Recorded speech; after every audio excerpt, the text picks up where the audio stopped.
যে পানাগড়ে যে ঘটনা ঘটেছে, লজ্জায় বঙ্গভাষী বাঙালি আমাদের তো মাথা নিচু হয়ে যায়।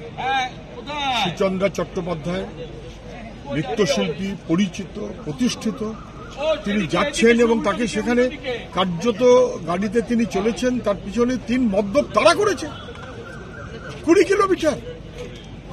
কিলোমিটার তাড়া করে কার্যত খুন, তাড়া করে গাড়িতে করে মদ খেতে খেতে, মদ্যপ বাহিনী কার্যত তো খুন।